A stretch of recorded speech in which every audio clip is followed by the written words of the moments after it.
વચનામૃત સારંગપુરનું 13મું. નિશ્ચય ટળ્યા ન ટળ્યાનું. તારીખ 9/9/1820 શનિવાર. સંક્ષિપ્ત સાર. આ વચનામૃતમાં શાસ્ત્ર પ્રમાણે શ્રીહરિનો નિશ્ચય કર્યો હોય તે કોઈ કાળે ડગતો નથી એવું કહ્યું છે. સ્વામિનારાયણ હરે, સ્વામિનારાયણ હરે. સંવત 1877 ભાદરવા સુધી બીજને દિવસ સ્વામી શ્રી સહજાનંદજી મહારાજ ગામ શ્રી સારંગપુર મધ્યે જીવા ખાચરના દરબારમાં ઉત્તરાદય દ્વાર ઓરડાની ઓસરીએ વિરાજમાન હતા અને સર્વ શ્વેત વસ્ત્રો ધારણ કર્યા હતા અને પોતાના મુખારવિંદની આગળ મુનિ તથા દેશ દેશના હરિભક્તની સભા ભરાઈને બેઠી હતી. પછી મુક્તાનંદ સ્વામીએ પૂછ્યું છે, જેને ભગવાનના સ્વરૂપનો નિશ્ચય પ્રથમ થઈને પછી મટી જાય છે તેને તે પ્રથમ નિશ્ચય થયો હતો કે નહોતો થયો? પછી સ્વયં પ્રકાશાનંદ સ્વામી બોલ્યા છે, જેને પોતાના જીવાત્માને વિશે નિશ્ચય થયો હોય તે તો કોઈ રીતે ટળે નહીં, અને શાસ્ત્રની રીતે જો નિશ્ચય થયો હોય તો શાસ્ત્રમાં ન મળે એવું ચરિત્ર જ્યારે પરમેશ્વર કરે ત્યારે ભગવાનનો નિશ્ચય હોય તે ટળી જાય છે.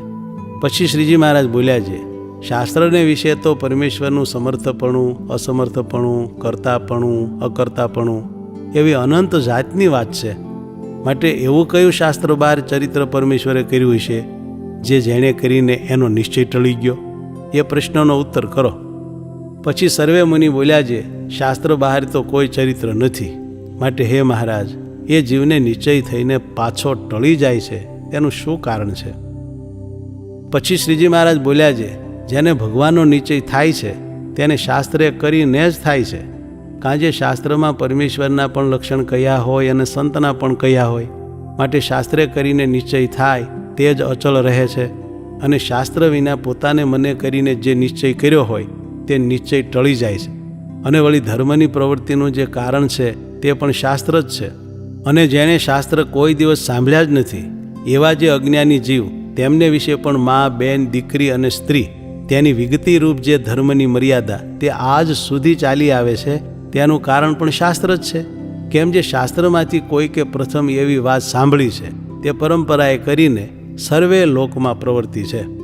માટે જેને ભગવાનનો નિશ્ચય થઈને ટળી જાય છે તેને તો શાસ્ત્રના વચનની પ્રતીતિ જ નથી. એ તો કેવલ મનમુખી છે ને નાસ્તિક છે. અને જો શાસ્ત્રની પ્રતીતિ હોય તો કોઈ કાળે પરમેશ્વરથી વિમુખ થાય જ નહીં. કારણ કે શાસ્ત્રમાં તો અનંત જાતના ભગવાનના ચરિત્ર છે. માટે પરમેશ્વર ગમે તેવા ચરિત્ર કરે પણ શાસ્ત્રથી બારણે હોય જ નહીં.